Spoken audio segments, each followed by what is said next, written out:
Okay, welcome everybody. I'm Jonathan Zeitlin. I'm the academic director of the Amsterdam Center for European Studies. We're very happy to welcome Lane Kenworthy. I guess it is back to Amsterdam because I think you've been maybe even physically to Amsterdam as a guest of the Amsterdam Center for Inequality Studies, which has many participants here with us today.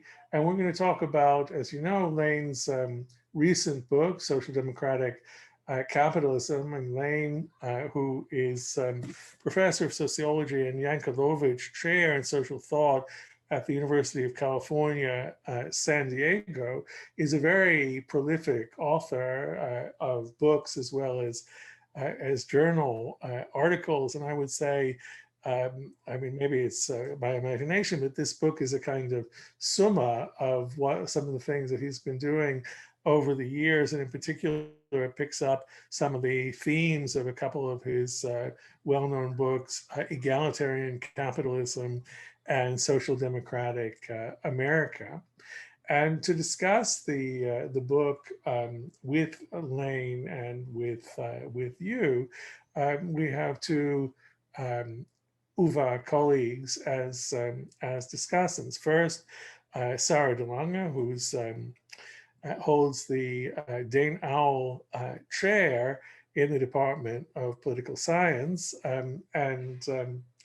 If I recall correctly, that chair is endowed for the renewal of social democracy. So it's very appropriate to have you comment. And as probably most people know, Sarah writes very widely on parties, party families, and party systems, and has worked on radical right populist parties as well as on social democracy. And Brian's professor of international comparative political economy, also in the political science department, and he publishes very widely on issues of globalization, about welfare and labor market policies and outcomes, and the interrelationship between economic conditions and political conflicts. The format is, and I hope that the noises outside on the canal aren't going to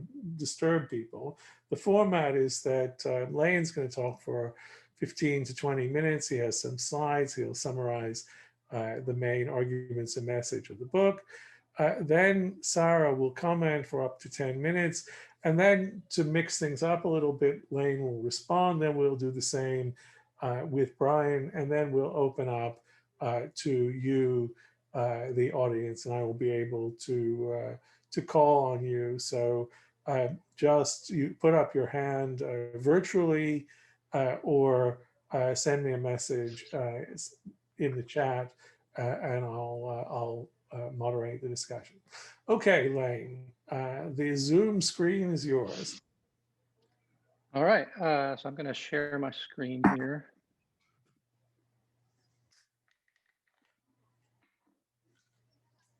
Can you see that? I hope. Okay, great. Okay, so this is a book, as Jonathan said, that in some ways pulls together a lot of what I've done over the last now 25 years or so. Hold on, I'm just trying to get my viewing right. Yeah, okay. Most of what I've done is an attempt to try to figure out the policies and institutions that get us good social and economic and to some degree political outcomes. And so I've been working on this quite a while. Almost everything I do is cross-national and comparative and focuses on the rich, long-standing democratic countries. So let me go on to this next slide. I think there are an awful lot of outcomes that we potentially should be interested in, could be interested in when it comes to human flourishing. I'm kind of a soft Rawlsian. That is to say, I'm not firmly committed to Rawls's approach, but I think if you're going to pick one or a handful of outcomes that you want to prioritize. Rawls is probably as good as you can do. So Rawls's conclusion in Theory of Justice, now about 50 years old, is that if we were going to prioritize a particular set of outcomes, it'd be basic liberties, and then the best possible standard of living or well-being for the least well-off, and equality of opportunity. I'm pretty confident that if he were writing today, 50 years later, he would add income security to this list. We know a lot more nowadays about how humans value income security. You can see this in studies of happiness or subjective well-being that find that when people suffer a loss of income, their happiness goes down more than it goes up if they gain income. Same thing is true with jobs and other things that contribute to our well-being. And you can see this pretty clearly if you compare across individuals with various levels of income. The more income people have, the more insurance they tend to buy. Same is true of countries. You can see it over time among individuals and countries as well. So let's start, or at least I start, with this set of outcomes. My hypothesis, again, pulling together stuff that I've done and many other comparative scholars, and not only comparative scholars, but broadly speaking, political economists have done over the last roughly half century, but especially the last 35, 40 years. So it seems to me basically that the Nordic countries have tended to do best over this long period of time. And then the question is, what lies behind this? Is it something peculiar about the Nordic countries, or is it something about the policies and institutions? And I lean toward the latter view, that it's the policies and institutions and not something about the culture or other intrinsic, idiosyncratic, unique features of these societies. And so it seems to me that this set of 6 features more or less captures the essence of the model. So you have political democracy, you have a capitalist economy, you have good basic education. Those are pretty common across all of these rich democratic nations. The things that I think separate these countries more in terms of the outcomes that they end up getting are numbers 4, 5, and 6 here. So one is the size and generosity or expansiveness of the welfare state. And then 2 other policy orientations or policy approaches that I think help boost employment. And this is something that separates this model in the last 20 to 30 years from the model 40 or 50 years ago, when Esping Anderson, among others, was characterizing a Nordic approach or a social democratic approach or just a left approach to political economy as one centered around decommodification. Instead, they're a set of policies that try to promote employment. Most importantly, I think employment-oriented public services, things like early education, paid parental leave, active labor market policy, lifelong learning, and then modest rather than really stringent product and labor market regulations. And so instead of trying to, for example, promote income security by making sure people don't get fired from their jobs, you allow a bit more flexibility in the labor market, and then try to provide extensive cushions and policies that help people get into new jobs pretty quickly. Okay, so all of this is pretty familiar, I'm assuming, to all of you, or at least fairly familiar.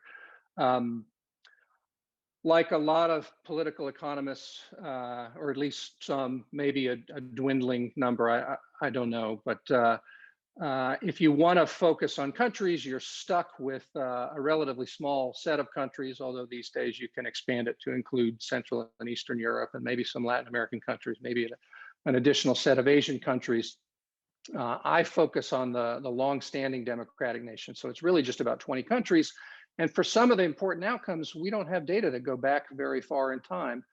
So rather than pursue the kind of preferred analytical approach, I end up, I mean, in a few cases I can do this, but I end up doing a lot of what today I'm sure seems like old style single point in time or period average cross-country comparisons, and then some within country comparison over relatively long periods of time.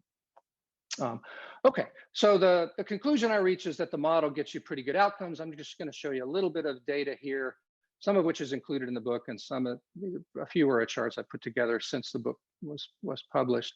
So based on those 4th, 5th, and 6th policies that I put on the screen just a moment ago, I create something called a Social Democratic Capitalism Index. And by the way, let me say, I'm not at all wedded to this particular name, so please don't get hung up on it.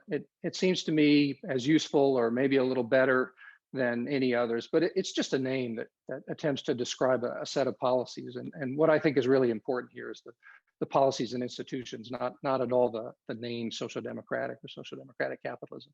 But anyway, I put together an index based on a couple of indicators of welfare state size and generosity and the employment conducive government services and the product and labor market regulations. And so this is on the horizontal axis here, and you can see the Nordics along with Austria, and then France and Belgium and Netherlands and Germany. So the Nordics, and then some kind of bigger welfare state continental European countries, and then the English-speaking countries with Switzerland mixed in, and then South Korea, Portugal, Spain, and Italy, and the US tend to be kind of on the low end on the horizontal axis. So here's the employment rate. On the vertical axis, you see by no means perfect correlation, but not surprisingly a positive one. Here's an indicator of the incomes or material well-being of the least well-off. It's just household incomes at the 10th percentile. So this is kind of absolute incomes rather than a relative poverty measure, but you see a pretty similar pattern. There's a strong positive correlation here. You see a pretty similar pattern if you use a relative poverty measure or some measures of material deprivation. Fairly similar story.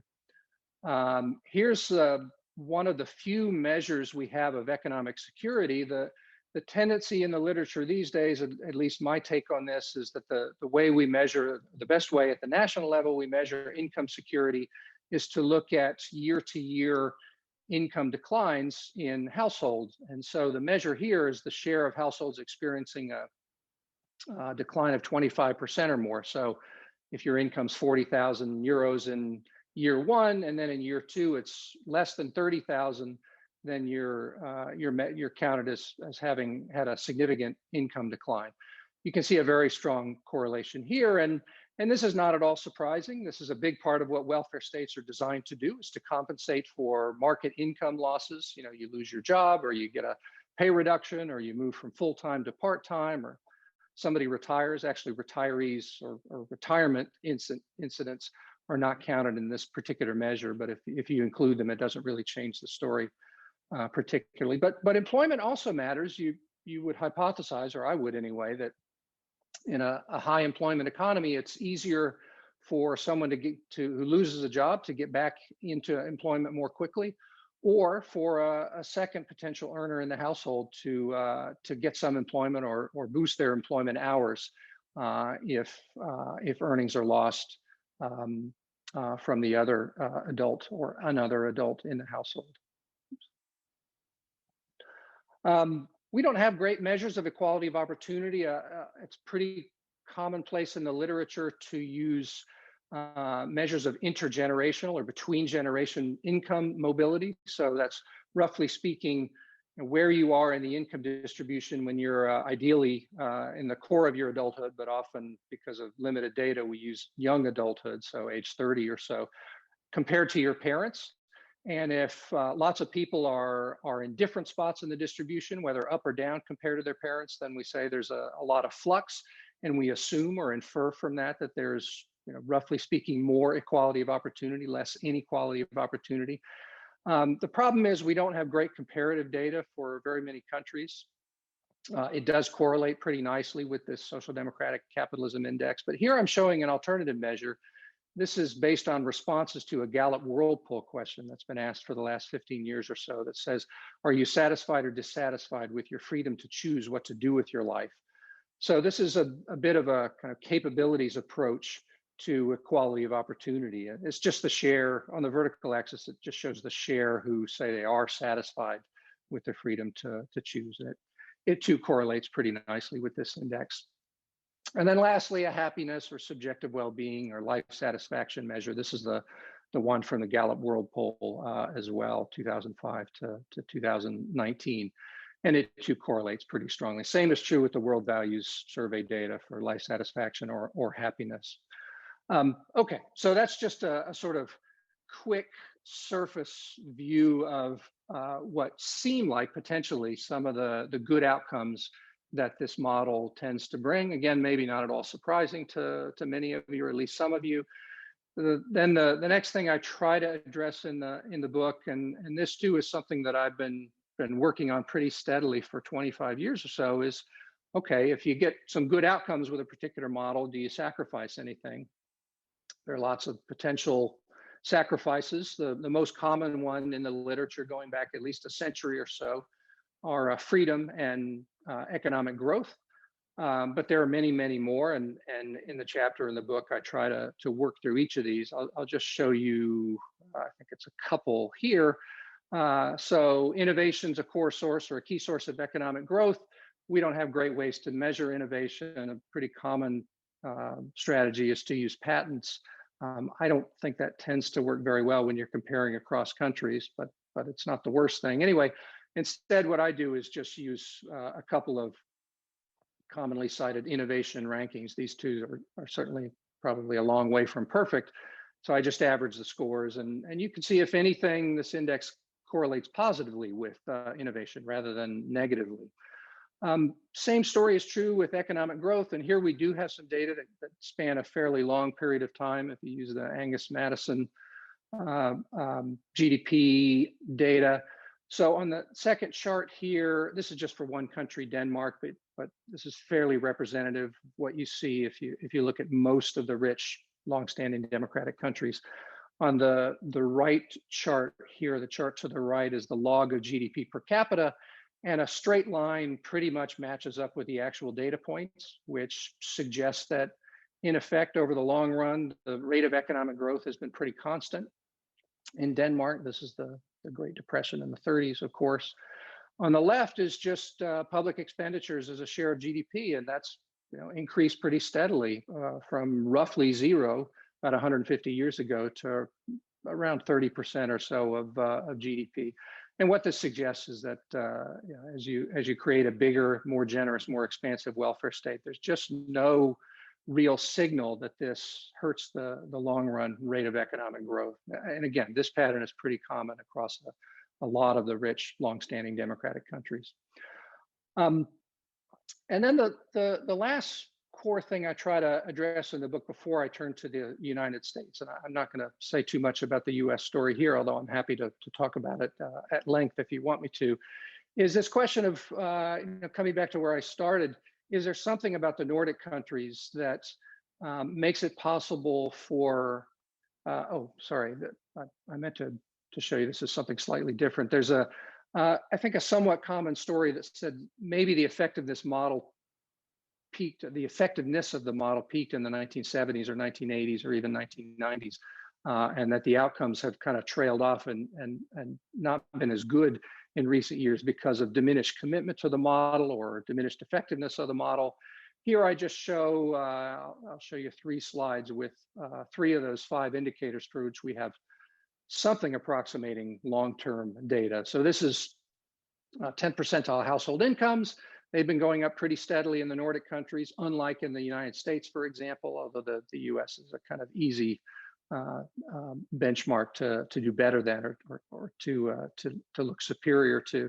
This is employment rates, which have been pretty steadily high in the Nordic countries, or consistently high. Not so much in the United States.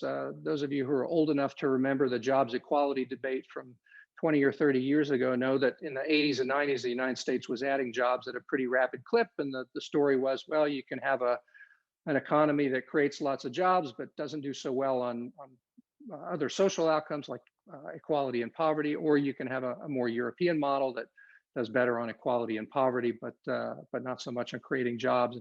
I think the data from the last 20 years just doesn't bear that out. Similar conclusion for happiness. The Nordic countries have tended to stay, even with some slight decline, maybe in Denmark and Sweden, it tended to stay relatively high on these scores. These are the World Value Survey data, whereas the U.S. and some other countries have either remained lower or in a few cases declined. But okay, so in chapter 3 of the book, I get to what, to me at least, is the most novel part here, because I haven't really systematically worked on this until I wrote this book. And it's a story about, is there something unique about the Nordic countries that allows them to use this model and get good outcomes without the trade-offs? So it's not so much about whether the model yields low poverty or decent or good happiness or high employment. I feel pretty confident that that is true, at least in the economic and political conditions we've had for the last 50, maybe for the last 100 years or so. The real question is, if you transplanted this model to the United States or Italy or Spain or some other rich democratic nation, South Korea, Japan, would you get the same good outcomes without the trade-offs, without suffering a loss of economic growth or something else? And so I try to figure out what is the basis of this hypothesis. What are these supposedly idiosyncratic features of the Nordic countries that would separate them or distinguish them from the other countries? And I simply try to work through the reasoning and the evidence that might pertain to these. And I come away pretty much unconvinced that there is in fact anything else other than the policies and institutions that make the model work particularly well in the Nordic countries. And again, the fact that, if I go back to some of these charts as I showed here, the fact that most of these relationships look pretty linear, that is to say, moderate on the social democratic capitalism index. If this index is in fact telling us anything, moderate on the index does better than low on the index. It's not just the Nordic countries that are doing well. These look like fairly linear relationships. So that too suggests that this hypothesis about some unique idiosyncratic features being key to the model probably is wrong. Okay, and then in the second half of the book, I kind of revisit the story from an earlier book that Jonathan mentioned, titled Social Democratic America, which was published in 2014, where I mainly suggest that the model works pretty well, and here's how it might help in the United States, and here's a story about politically, to the surprise of a lot of my lefty friends and colleagues, I'm actually fairly confident that the United States will move in this direction. Not necessarily in the short run. I wasn't at all predicting what's going on right now politically in the United States, with the Biden administration proposing a really substantial boost to the size and generosity of the American welfare state.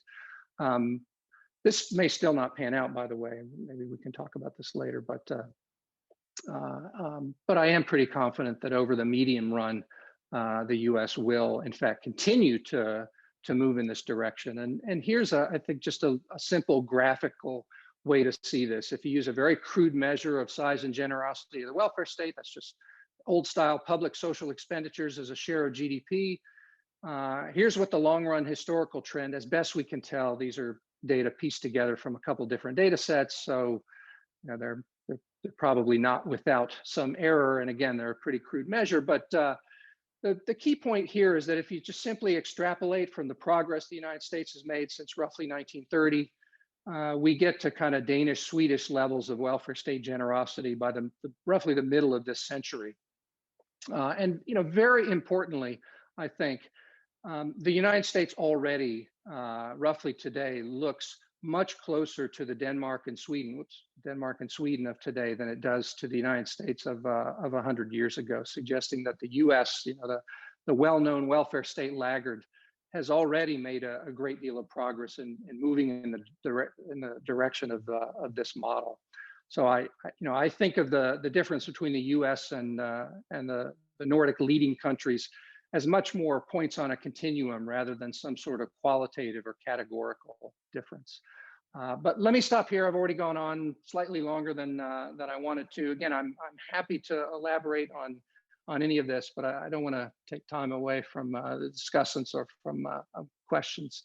So I'll stop there. Thanks, Lane. That should give us plenty to talk about. It's a good overview of the key arguments of the book. Okay, so Sarah, without further ado, I'll let you come in here. I'm looking forward to your reactions.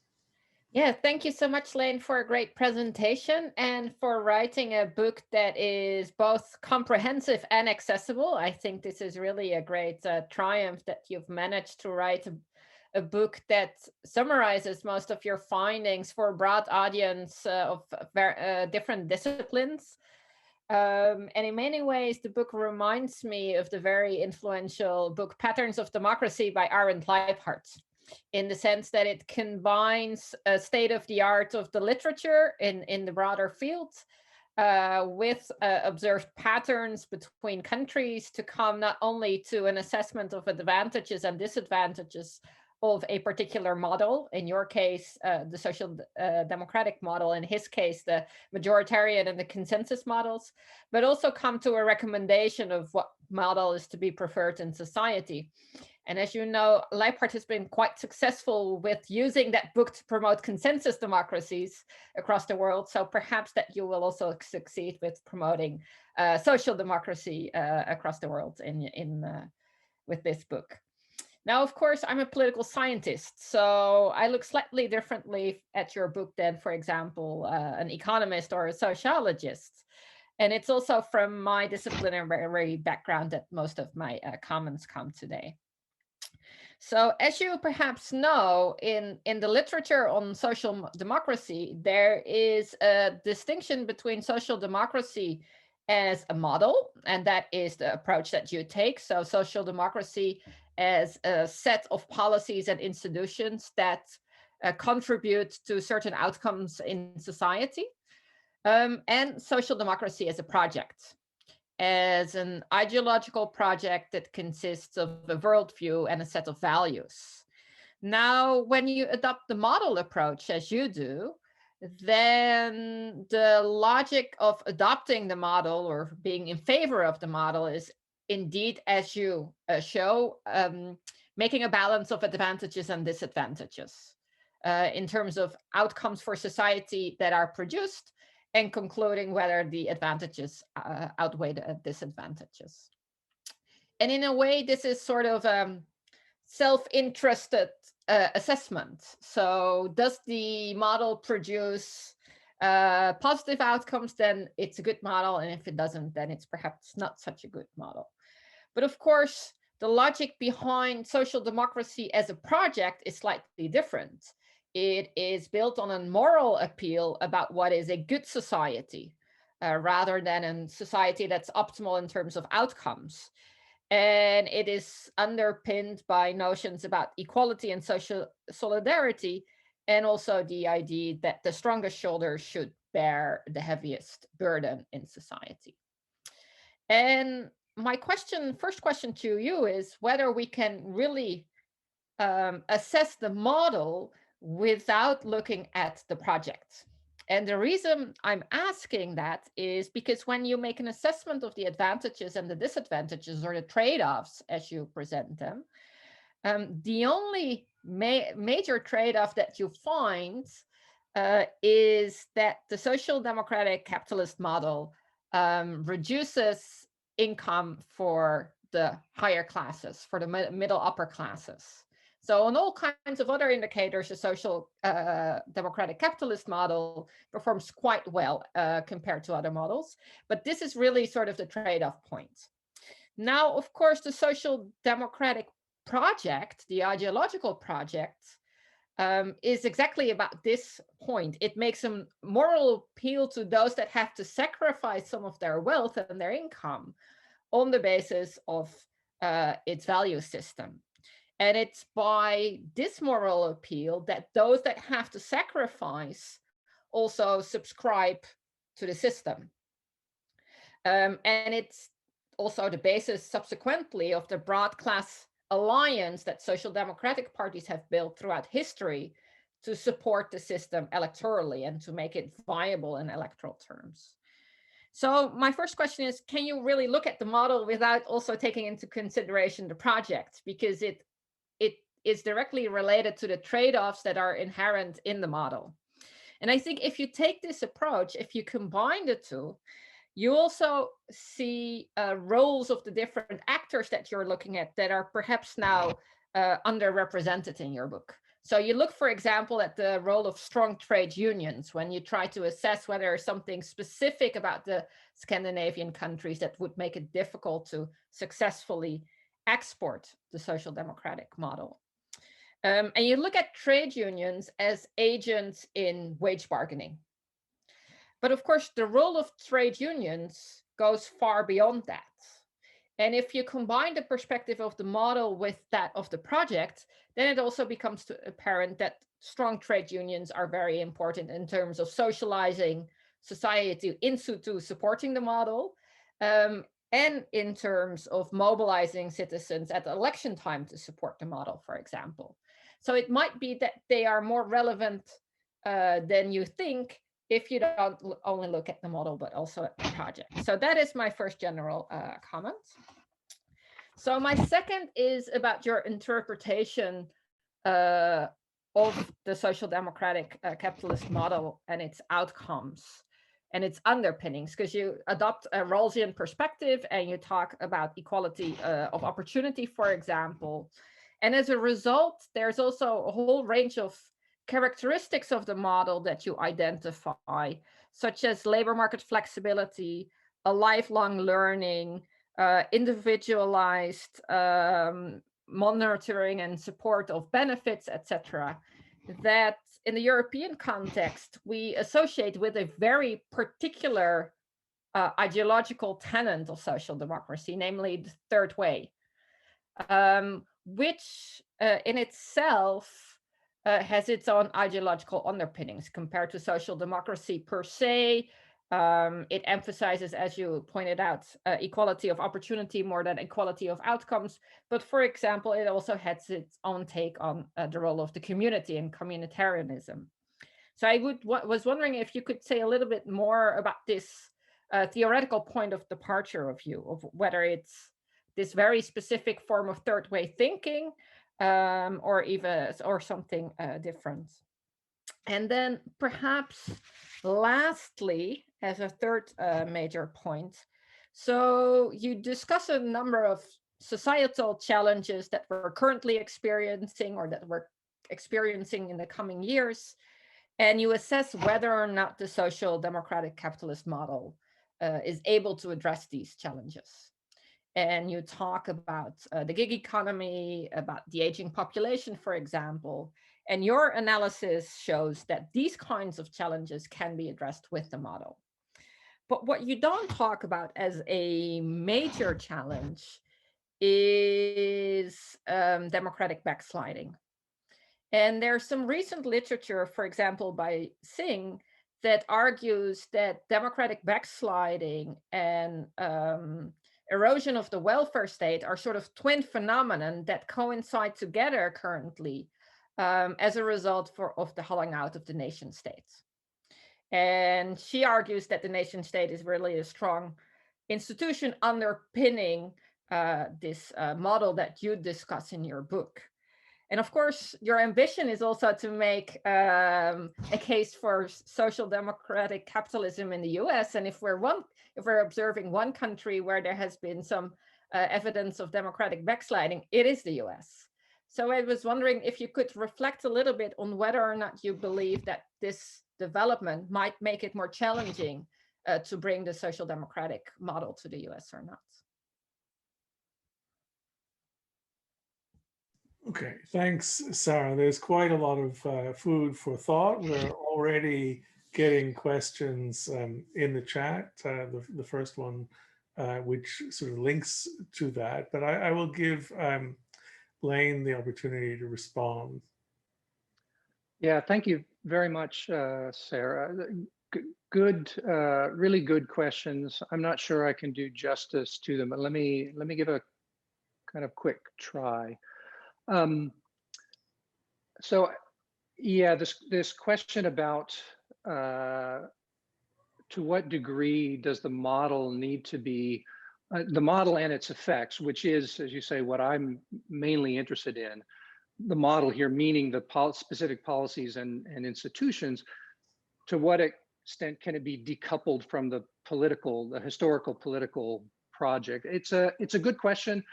I have tried repeatedly throughout my career to do exactly that, to decouple it, at least analytically.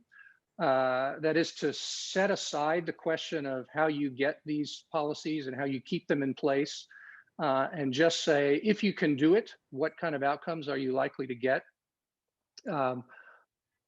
My sense is that when I try to do this, at least in conversations, many people, especially political scientists, tend to be very unsatisfied with this, and I can empathize with that. But I persist nevertheless. But let me say something specifically about unions, and also maybe tie this to the United States. You're right, and I sort of skipped over this or glossed over this as I was presenting here. I do think that so I don't include strong trade unions as part of the model. Again, I want to focus on policies mainly, and to some degree, broader institutions. But this also stemmed my choice about doing this, about not including it as a constituent element or part of the model, also is to some degree based on my pessimism about the role of unions in the United States and increasingly in many countries. Many of these rich democratic countries going forward. In all of these countries, apart from the Ghent countries, we've seen unionization decrease really markedly in the last 40 years or so. In many of them, the extension agreements allow the role of unions in wage setting to continue to be fairly strong. But if you look, for example, at what's happened in Germany over the last 30 years, I think it's easy to get really pessimistic about the role that unions are likely to play. So in part, what I'm doing here is trying to think about what you can get if you don't presume a role of strong unions. And I do think that while you can get a lot of the good outcomes that I showed and other ones that I focus on or look at in the book, two in particular are likely to be problematic, as you mentioned. One is steady wage increases, and the other is modest or low income inequality.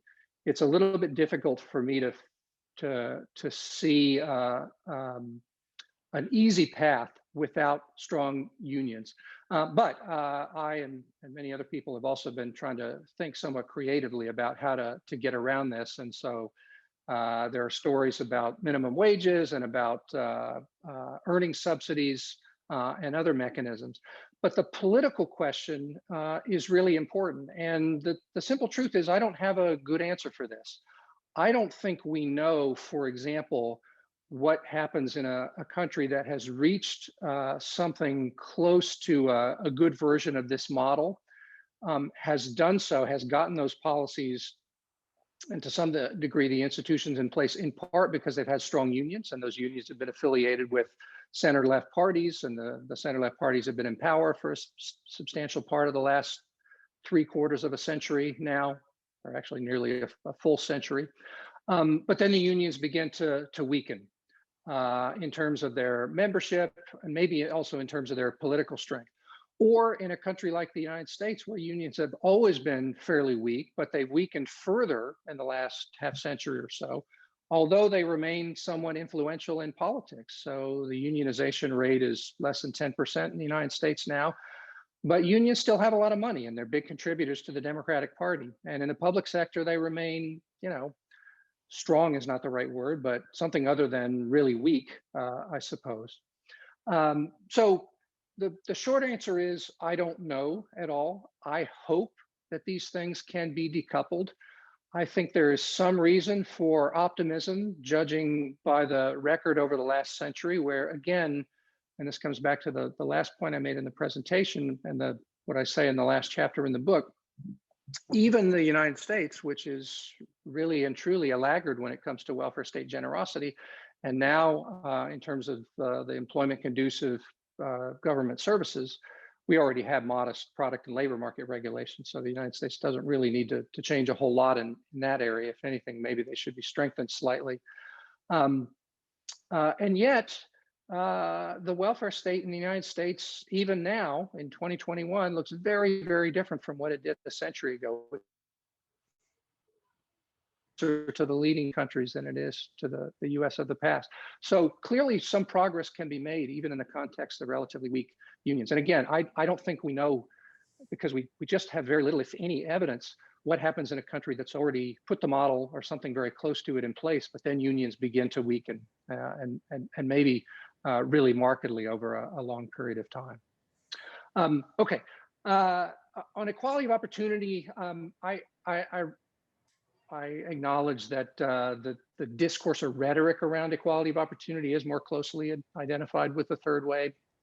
And again, here I just want to say that I don't want to, even though I chose the label social democratic capitalism, I don't want to tie this too closely with social democracy or social democratic parties. I chose the label mainly because historically they were the ones primarily responsible for putting most of these policies in place. But so I just don't have really a response there. It doesn't particularly bother me, nor am I sure that it has any particular importance that equality of opportunity was more emphasized by Blair and Schroeder than proper social democrats, I guess, over the last 30 years or so. On democratic backsliding, yeah, here too, I guess my main response is that I think we just don't know at this point. It is a real worry, and you're right that it's maybe a worry more in the United States than anywhere else, although I'm not entirely sure about that. But I mean, I think we basically don't know, just like we don't know whether the model can be put in place or remain in place with unions of modest strength or maybe even weak labor unions. You know, I'm not sure if we know anything about whether the model can continue to exist or function well in a country that's a little bit less democratic than it was at its peak, maybe significantly less democratic. I don't think we have much of a sense, if any, of how this is going to play out in a country like the United States or in some Western European nations. And what that will mean for policies. You know, I could mention, I suppose, that a lot of the anti-immigrant parties have, of course, moved over to fully embrace the welfare state for of course, native-born citizens only, but nevertheless, they've become strong supporters. But there too, I don't really have a good prediction about how this is likely to play out. Even though I do kind of boldly offer a prediction in this book, maybe stupidly, for how the United States may evolve over the next 50 years or so, I'm much more comfortable dealing with evidence that we already have rather than trying to speculate about new developments where we just have so little evidence about what things look like. So basically, I think I'm punting on most of your questions while acknowledging that I think they're really good and important questions to be asking. Thanks, Lane. You know, we have one question which kind of picks up where your last answer left off. I'm inclined to take it before I give the floor to Brian. So Maria Bartle, Maria, can you hear me? And can you put on your camera and ask your question, or would you like me to read it out? Please, Jonathan, read it out. I can speak, but I'm outside, so I think there is maybe some background noise. All right, I'll read it out. So Maria, who is a law and political economy scholar, I think that would be a possible way to describe her. She says, Danish social democracy is strongly anti-migration, with a justification that they're a welfare state, not a migration state. What can your account contribute to the debate on migration and the welfare state? What would you say to the Danish Social Democratic Party? I mean, among other things, you know, they are now proposing basically to try to handle all asylum claims outside the country, ideally somewhere like Rwanda, which is quite remarkable also because the evidence that migrants exploit the Danish welfare state is weak, not to non-existent. We had Dorte Martensen here a few years ago who presented research on that, and she showed that at least European migrants contribute more than they take out to the Danish welfare state. But anyway, what can you say about the Danish case, but also about the relation between social democracy and migration more generally? Yeah, so I here too, I don't think we know for sure whether this model can function effectively in a country that embraces or allows large-scale migration. Although I think Sweden is a nice comparison case, but I don't think it yields a clear conclusion. So Sweden has allowed a lot more migrants, and in particular refugees, not just compared to Denmark, but compared to almost any other rich democratic nation.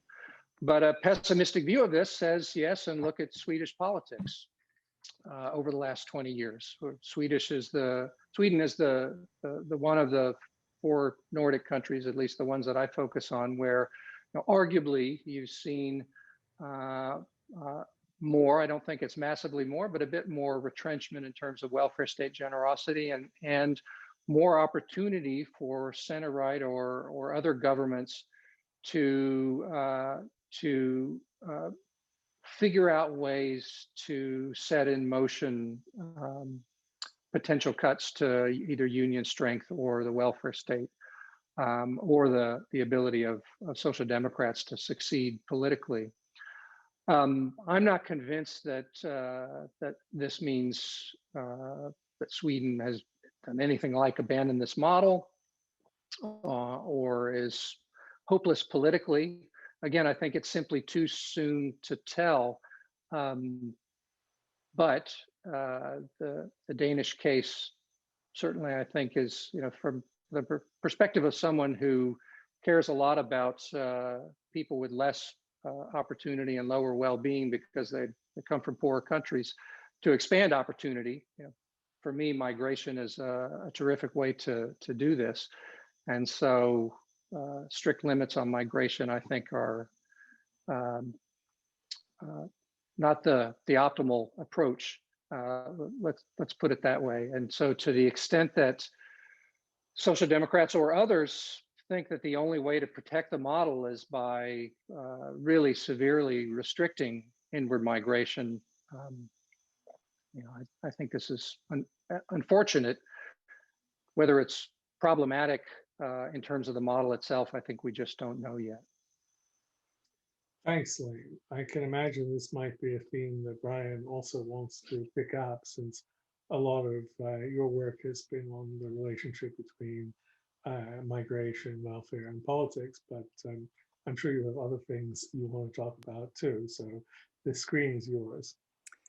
So thank you, Jonathan. Thank you, Lane, for a great book. And I mean, I share a lot of the praise and also some of the criticisms that you heard from Sarah. So there'll be a little bit of overlap here, but let me give you my 2 cents on what I think is great about the book. And then I'm going to ask sort of 3 categories of questions, or make 3 categories of comments about what I see as remaining sort of open issues or problems with the claims.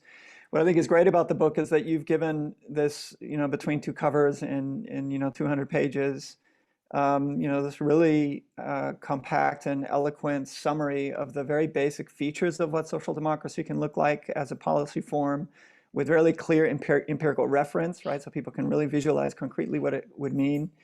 You've at the same time then articulated the fundamental reasons why it's good for human flourishing, again with very clear reference and examples.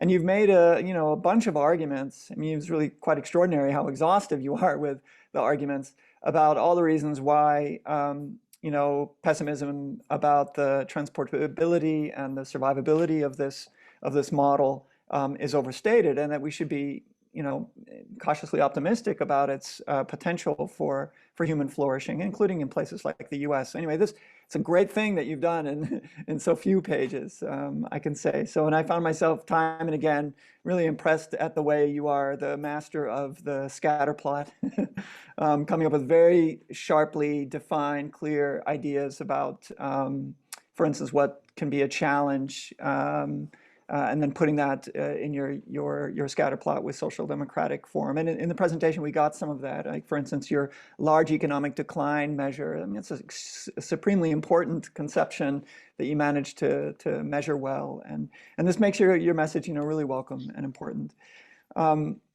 So here are my three lines of comments, criticism. The first is really about what social democracy is. I'm going to ask a couple of questions about that. The second is about, your sort of model of political economy in a sense that informs your optimism, where I want to question that optimism basically in a couple of specific ways. And the third is to introduce a factor or a set of concerns about the future of social democracy that you completely leave out, which is the, social democracy in a hostile world. So the global connection or the international connection, I'm going to say something about that as well. So those are the three sort of lines of criticism. They're all about wanting to push you to pick stronger fights in those three areas and tell us where you stand and think about the controversies that I think are taking place on each of those issues. So when it comes to the social democracy issue, it's not just what Sarah mentioned. It's not just that social democratic ideology and form as a partisan project or as a socioeconomic project involves sort of structures of representation like union form. It's also that when I think about the three components of the phrase social democratic capitalism, you've come up with very specific reference and conceptual categories for what is social, what is democratic, what is capitalist, right? So under social, you're really focused on basic education, expansive public insurance, employment-oriented services, and that's it. And when it comes to democratic form, it's political democracy. And when it comes to the capitalism side, it's about modest regulation, right? And basically real capitalism, real markets. And the point is that the debate and the passions that we express, including the people in this call, that motivate us to be friendly to the concept of social democracy, include a lot of things that you're excluding in your list. So I just want to ask you about how open you are to expanding your conception of social democracy to include some of those things. So in the social column, so to speak, what about regulatory labor standards protections, for instance, for the right to, lobby your employers, or the right to represent workers in the protection of working hours or safe working conditions. And in particular, labor standards that are about the right to form some sort of collective representation. It's just very striking that your concept of the social are these public policy rather than regulatory initiatives. Also redistribution. So is there really no role for redistributive social policies, which I know are implied by some of the conditions you look at, but you could imagine social democracy living in, being manifested in, for instance, tax provisions and other kinds of interventions that are explicitly redistributive in nature. And it's interesting that you've chosen not to include that. Secondly, under the democratic form, you can imagine quality of democracy being super important and problematic for reasons that Sarah was mentioning and that your book is a bit sanguine about, or at least not giving much attention to. But I'm also thinking about social democracy being defined about economic democracy, so workplace democracy. So once again, representation in the workplace becomes a really important part of democratic form. And then in capitalism, you're the sort of commitment to sort of an employment-friendly kind of social democracy is also a pretty go-go capitalism conception of capitalism. And you could imagine social democratic forms that include an explicit commitment to the protection of labor standards, explicitly trying to force certain kinds of accountability taking on the part of employers. You can imagine that being a quite extensive regulatory realm that involve incursions into free trade, incursions into market form and price setting by the market, that you clearly have decided you want to leave out. So I think I'm okay with you making that decision, but it would be good for you to defend that, right? To defend your vision of social democracy to my more expansive one that I just gave you, which is all the things you mentioned, plus these other things that I just mentioned. Secondly, I want to push you a little bit on your optimism about you go through all these factors that I think are really terrifically done. Certainly didactically, it's done really well. For instance, going through why union form isn't a necessary condition for the achievement of social democracy, or why even though there's some ethnic heterogeneity in the U.S., that is not a non-starter to the import of, or the development of social democratic form. And I guess my reason to be a little bit more pessimistic than you involves my sense that the functioning of electoral democracy and party democracy in the US is actually more messed up than your story tells us. It's not just Citizens United, or it's not just in general money in politics. The point is that the more we research what's going on in the functioning of American democracy in particular, the more we really should worry about the underrepresenting of poor people in the setting of basic policies, and particularly the policies that you look at. So one of the people who's on the call is Walter Schakel, who does this research. This is the kind of thing where if you read that research, then you should realize, man, we have a real plutocratic kind of politics that can't be saved if we see a little bit, more reform. And it's getting worse, not better, in the last 10 years. And you could say the same thing about the racial heterogeneity thing, but I guess the main thing I want to push on that is that in the US, it's not just about there being more or less migration. It's about it being a racially heterogeneous place where there has been a rising level of hatred about that quality. And you claim in the book that in the long term, you've seen people, like looking at California as a good example, where people after a generation of panic, basically racial panic, they chill out and start to recognize that this isn't the end of the world that they thought it might be, and they become, in a sense, open to social democratic form rather than just chauvinistic social policy. And what I really worry about is that California move is really slow, and it's moving much more slowly outside of California, such that I don't think you can use the California example to be so optimistic about it. And then when it comes to the optimism, maybe my biggest worry is about the character of republicanism in the US. And I know your book is recently written, but I think it's not recent enough to recognize what has happened to the character of two-party politics under Trumpist republicanism, where what we've learned from the last 4 years is that the Republican base that we thought might be a basis for social democratic form, even if it's a little bit, messed up and authoritarian or populist, in fact, they continue to support Trumpist republicanism, even if it's really reduced to just cutting taxes. As long as they do race baiting at the border and anti-immigrant politics, they're willing to give up on social democracy. And in the polarized climate that we have, that makes me think that that's a real viable alternative model for the next 20 years in the US, that the Republicans or that wing in American politics will win out.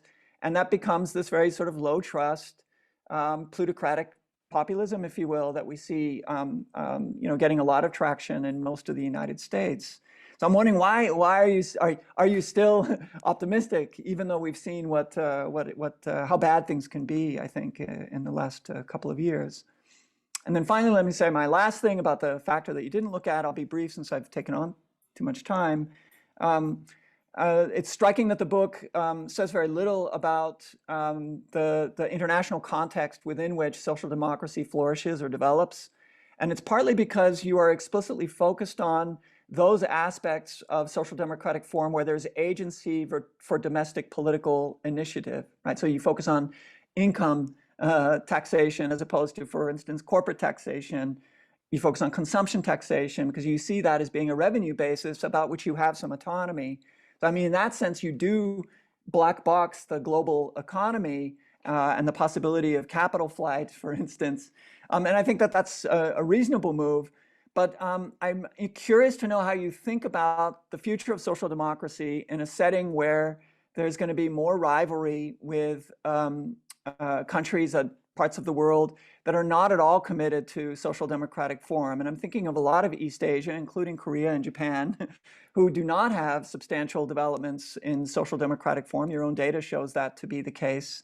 And where the basis of economic growth, the basis of economic sustenance, at least if there's going to be this open economy that your commitment to markets implies, that mean that we might actually be having to compete on terms that are going to be difficult. And we're going to be competing on terms where there are violations of labor standards, labor protections that I consider to be quite crucial to social democracy.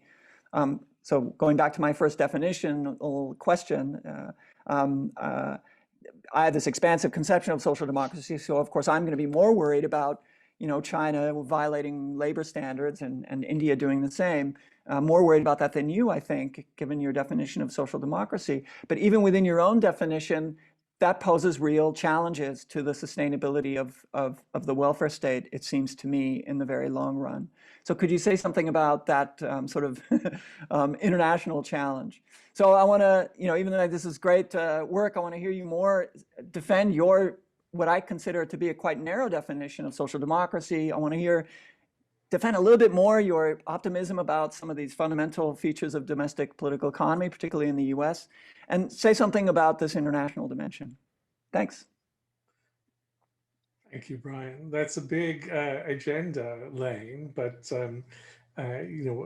go ahead and respond. In the meantime, if people can already start letting me know that they have questions or comments and want to intervene either by writing in the chat or using the virtual hand to put yourself on a list to intervene. So Lane. Thanks, Brian. Terrific comments. Once again, I won't have satisfactory answers, but I'll try. So my conception of social democracy is purely, well, almost entirely pragmatic. That is to say, I'm starting more or less from the outcomes and trying to figure out, okay, what's most likely to get you those outcomes. If I thought there was evidence to suggest that workplace democracy, for example, was more likely to get you lower poverty or more equality of opportunity or some other good outcome, that I would, and that it didn't cause trade-offs in the way that, let's say, some set of policies and institutions that didn't include workplace democracy, then I would say, yeah, whatever we want to call that, whether social democratic capitalism or expanded or something along those lines. Again, the name doesn't too much matter to me. Then I would be fine and happy and think it'd be important to say that. Or same is true with approaches to free trade or to particular regulatory labor standard protections. So I'm not suggesting that I'm right in concluding that these 6 particular features seem to be the key ones to get good outcomes with limited trade-offs or not. But I think, to me, this is a purely empirical question. I mean, there's a second way, an alternative way that one could approach this, which would be to start from the policies and institutions that you think are most just and fair, and maybe also likely to get you good outcomes, but you care about them a lot because of the justice and fairness of the policies themselves. And I think that's a perfectly reasonable thing to do. But it would be a different approach from the one that I took here, for better or worse. And so and I hope and assume that many others will continue to work on this, but I think of this very much as a work in progress. And so adding in workplace democracy or any of the other additional features, I welcome that. And personally, I'd be happy if it turns out that someone can show that workplace democracy gets you even better outcomes, or at least just as good outcomes. And, it's better in and of itself. So why shouldn't we embrace that going forward? So I don't know if that's a satisfactory answer, but that's why I approached it the way that I did. On the second point on questioning my reasons for optimism, I think all reasonable points here. So let me. I think you had three main ones. Isn't American politics so plutocratic that we should be more pessimistic about policy advance going forward? Yes and no. I actually think that American politics is plutocratic in the sense that we now have quite good evidence. It's not just a bunch of anecdotes and a very persuasive hypothesis that people with higher incomes in the United States have more influence on politics. We now have good research that links public opinion survey data to subsequent changes or lack of changes in policy that show us that those with higher incomes. We don't have good evidence on the super rich, by the way. This is more, 90, 95th percentile. We just, you can't isolate the super rich in public opinion surveys, but there's very strong reason to think that they have even more political influence. But here's a puzzling phenomenon or a puzzling observation. There's no real data that suggests that the influence of the rich, systematic data anyway, suggests that the influence of the rich has increased in this 40-year period of rising income and wealth inequality in the United States. And that's quite surprising in a sense. So I've got a piece that I just wrote for American's Book Review Sociology Journal that isn't yet out, or I try to kind of walk through what evidence we do and don't have on this question. And it does seem to me that a very reasonable conclusion is that American politics was pretty plutocratic back in the 1970s. And it's probably more or less as plutocratic today as it was back then, despite growing income inequality, despite Citizens United. And so in that sense, I'm not so pessimistic, or at least I'm not more pessimistic because of developments in American politics or in income inequality over time. And, I think you can see some reason for optimism in the Affordable Care Act passed in 2009, what may or may not be passed by the Biden administration and Congress in the next 6 months. I think it's far from guaranteed. I think it's basically 50-50. And if the two big bills that are sitting on the table right now don't get passed, then they'll have basically done nothing that's permanent. They passed an enormous bill right after the administration came into office, but everything was temporary. It was all designed to last a single year. So there'll have been no expansion whatsoever if these two subsequent bills don't get passed. And I don't know if they will. But the fact that they're on the table and that, really with a little bit of lobbying of two fairly moderate or conservative Democratic senators, that's really the only obstacle that stands in the way at this point. It may prove fatal, but the fact that we're so close, I think strongly suggests that there's a lot of room and space, as crazy as American politics is, as crazy and plutocratic as American politics is, the fact that we may be on the verge of passing a big expansion of the welfare state suggests that there's significant openness. And then the other key point here, I think, is to remember the federalist nature of the United States and the fact that a number of states, it's not just California, but New York, Massachusetts, Washington, Oregon. I think I mentioned in the book that it's either 20 or 25% of Americans live in these 5 states. It's about 80 million people, so roughly 3 to 4 times the number of people that live in the Nordic countries combined. And all of these states have moved, not just weakly, but pretty strongly. They're not Denmark, they're not the Netherlands, but they're also not the United States as it looked in 1955 or 75 or 95 or even today. They really have moved left. And there's also some good research that suggests, surprisingly, even to me, that even in the states that have moved to the right, that have become more dominated by conservative Republican legislatures and governors in the last 20 years, they actually really haven't done much in policy terms. They mainly, like the National Republican Party, rested very heavily on picking cultural fights and battles and lots of rhetoric. It's not to say they won't do anything damaging or catastrophic going forward, but so far at the state level, American policy, not just public opinion, but actual policy has moved pretty significantly to the left in the last 20 years.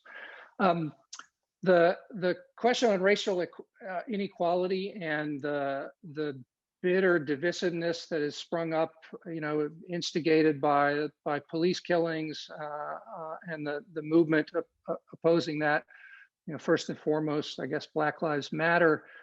This is real. It's potentially very, very toxic.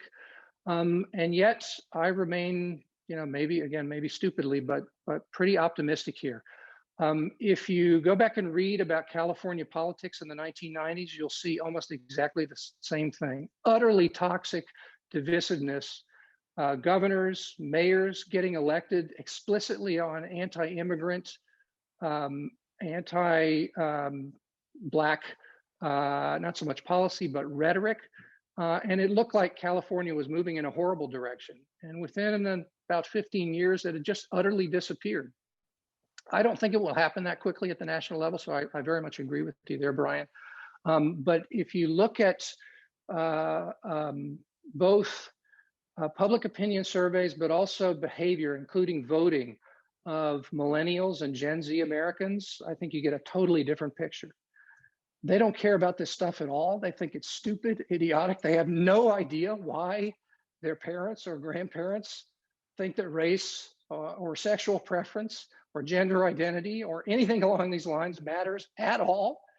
The few that do care about them will probably crowd into a handful of conservative states.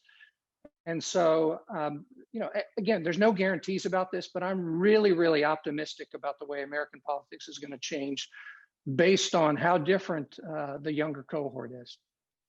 People do tend to get a little conservative as they get older, but there's a very strong tendency, at least in the United States, and we see this to some degree in most countries, of people more or less maintaining their political beliefs and voting behavior that they had at age 20 throughout their life course.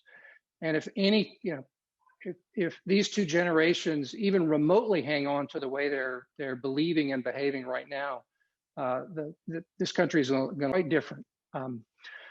However, even in the best case scenario, I think the next 5 years, maybe 10 years, maybe 20 years, and this was your third point on this, Brian, on my optimism, could be really, really bad. I don't know how this is going to play out. It wouldn't surprise me if Donald Trump is again the American president in 2025. It also wouldn't surprise me if he's in jail 2 years from now. It wouldn't surprise me if he is not the president, but has more power than the president in 2025. It also wouldn't surprise me if he totally goes away and disappears. I just don't know. I'm very hopeful that this is an utter fluke, but it's really scary and it could go very badly. And I have no real predictions about how this is going to play out. Things look quite good electorally in terms of public opinion and in terms of voting behavior over the long run in the United States, but we're at a moment where we're close to a 50-50 nation. I would say, roughly we're about 55-45 Democratic, but because of our electoral system, the Republicans have structural advantages in both of the legislative bodies and for the presidency and in a number of state legislatures, even though a lot of those are kind of low population states, so not that many people are affected. So this is potentially really problematic, and I don't think, even in the best case scenario, things will begin to break, clearly and allow us to escape this for another 10 years or so. And boy, there's an awful lot of damage that could be done in this country and to other countries because of America's position in the global economy and militarily and politically and so on. And this gets me to the social democracy in a hostile world. Here too, I don't have any real predictions. I do think the threat, the danger is real. The danger, and if I could try to restate what I think you were suggesting we should worry about on this, Brian, it's that the need to compete economically and maybe, you know, sort of in terms of the battle of ideas and ideology, you know, about what the right model is for developing countries, for middle income countries, and the need to continue to have a very strong economy in the face of, you know, a sort of clearly identified alternative model, mainly in the form of China, but it's not the only one, will lead to some cutbacks in the welfare state, to gravitating toward a leaner, you know, maybe more British third way-ish or something along those lines version of what I've called social democratic capitalism. I don't know, you know, maybe in terms of historical precedent, you could think about the Cold War as some sort of analog. And in fact, the model continued to advance during most of the Cold War. I don't think that necessarily means anything in terms of how this will play out going forward, but I don't know that we really have any other evidence to go on. You know, other than that, it's a hypothesis. It's a worrisome one. You know, I fully acknowledge that, but I don't really have any strong predictions. It's more just in the way of hope. So let me leave it there. Okay, thanks, Lane. Really taking on all comers. Okay, we have two questions that have been indicated, and I have a couple of my own. We're going to go till about 5:30. So what I suggest is we take them all, and then you have a chance to respond. So I'm going to read out the question that Beamer Salverde has put in the chat. He asks, how do the three of you think about the effects of the changing or changed nature of political parties? He cites Piketty 2018 may exert on future social democratic decision making. That kind of links perhaps a bit back to this idea of the social democratic project that Sarah brought up at the beginning. Then we have a question from Walter Stockel, and then I'd like to throw a couple of questions at you. So Walter, over to you. Yes, thank you so much, Jonathan and Professor Kenworthy. I really like your approach, from what I've heard of it, to tackle the big questions. And it's very thought-provoking, so I have a lot of questions I could ask, I want to ask, but I'll limit myself to one more broader, overarching one, which is your approach to basically researching and advocating for progress towards the good society. And I would characterize your approach as, I see it as the first stage, which is to look around us at what our neighbors are doing and say, okay, we pick the best parts of what other countries are doing, and then, you know, we make progress, which I think is very fair. But then, of course, at some point you reach a limit once you've done that. And then there are things that aren't yet implemented or haven't really been given a proper shot yet, especially on the national level. So things like, I would say, workplace democracy, or a universal basic income, or widespread deliberative democracy, or many other things. And of course, those are much harder to advocate for, but then I think it's also very limiting and regrettable if we say, okay, we're not going to ever try those out because there aren't yet any countries that do it. It's very conservative in a way. So my question is, how do we research and advocate as citizens for potential reforms in this second stage on the road to the good society? Thank you. Thanks, Walter. So I think I will limit myself to two questions for you.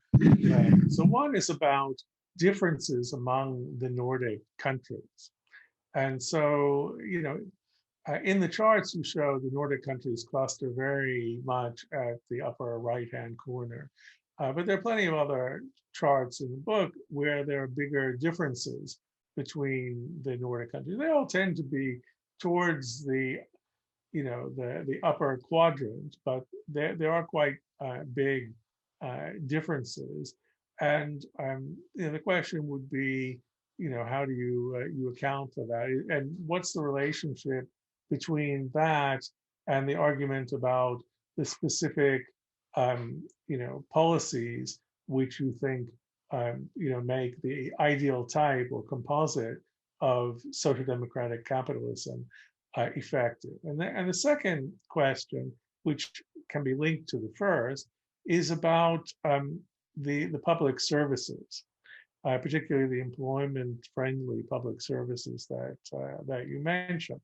And the question is really beyond spending on those services, what do we know, what can we say about differences in the way the delivery of those services is organized, and therefore their effectiveness? And that's something that I'm very interested in. I'm working on very specifically in relation to local social care in the Netherlands, but also comparatively. So one, point that you mentioned, and which is also well known, is that while the Nordic countries, broadly speaking, spend a lot on education, there are variations in how much they spend, and there are also variations in their performance on things like the PISA tests, which are not actually correlated well with the expenditure. So some of the countries like Finland spend less, do better than countries like Denmark, which spend more. And so is it just a limit of what we can do when we compare many countries on many dimensions, where we have to use very simple quantitative indicators like spending, or if we want to think of what are the policies that would yield the desirable outcomes, do we also have to think about how, let's say, government and governance and delivery of public services are organized? And just, do you have any thoughts about that? Okay, terrific questions. I'll have to be brief, and once again, that and my limited capabilities mean that I won't do much justice. Certainly not enough to these questions. Let me work backwards. Start with your questions, Jonathan. So one of the key things which I didn't highlight in my presentation, I do mention in the book, but just kind of in passing, is that I'm working at a certain level of abstraction here, in thinking about types of policies and combinations or configurations of policies.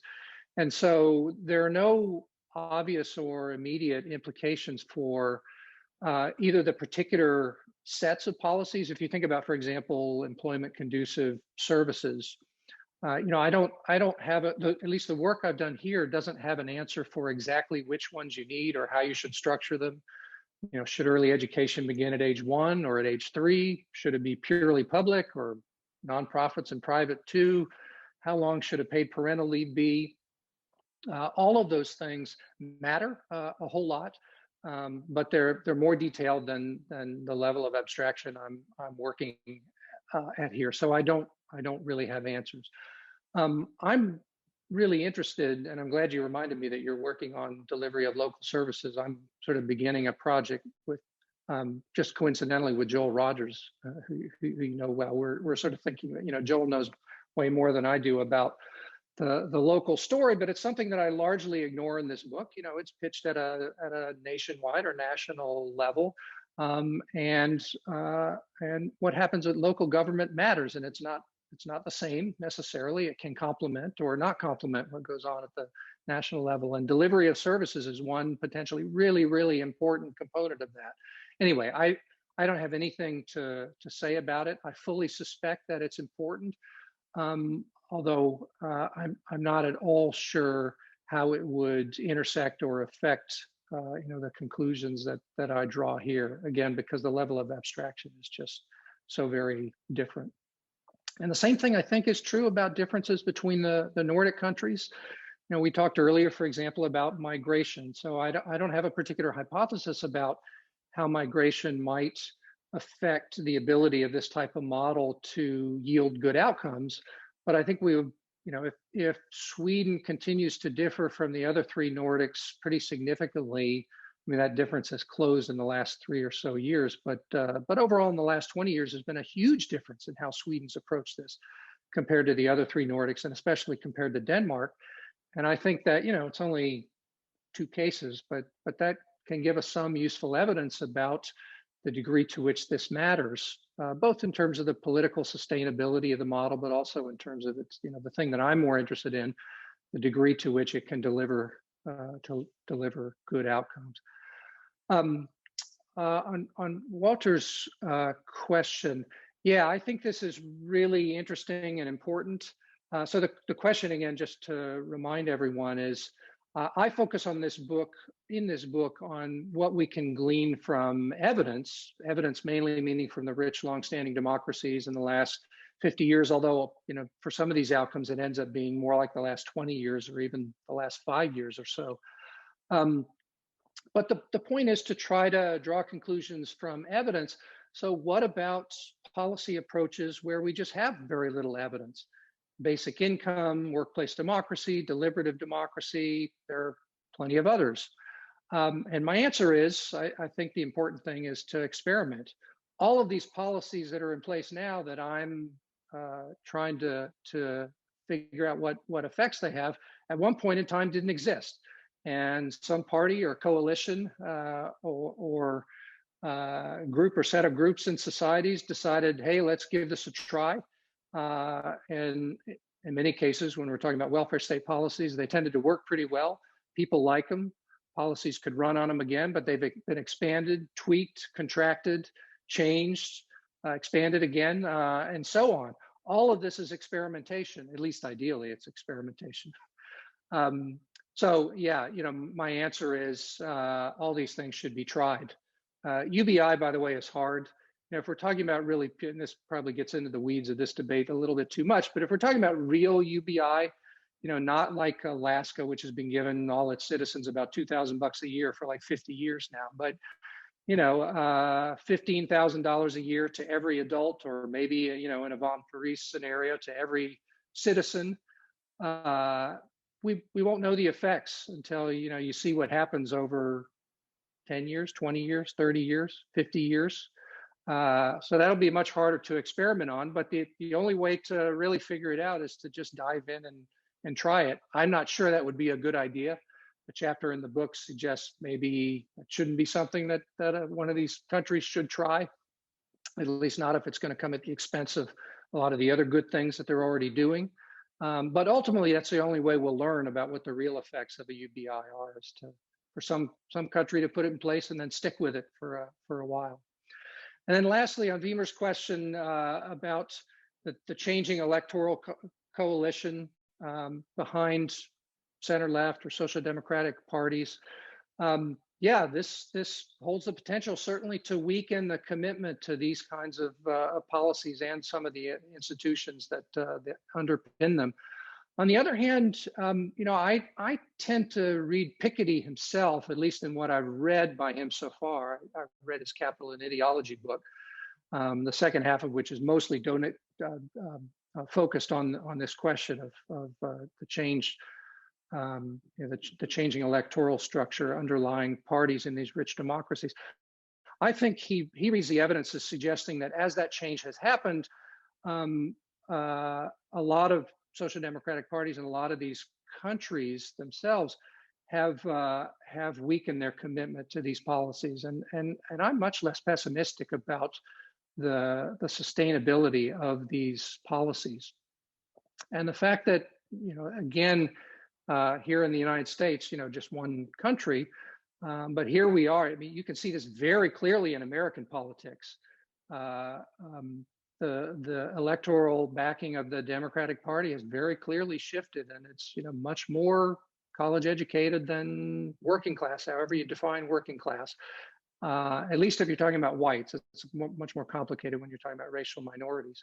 And yet, we're arguably, the Democratic Party right now is arguably as progressive or more progressive than it's ever been. Now, maybe that'll go away over the long run, but I think at least the evidence that we can draw on so far suggests less reason for pessimism about this significantly weakening commitment. But beyond today, I think all we can do is predict and then continue to monitor the evidence. Well, I think it just falls to me now to thank Lane, Sarah, and Brian for initiating a great discussion, for everyone who contributed and who listened to the discussion. And I think this is probably, well, I guess we may have one more event later on in the semester, but we're coming towards the end. But we will have a good set of programs also in the next academic year, and there'll be a lot to talk about on these issues for some time to come, as we need to wait and see and find out that Lane emphasized there. Okay, thanks everybody, and we'll call it a day. Enjoy your evening.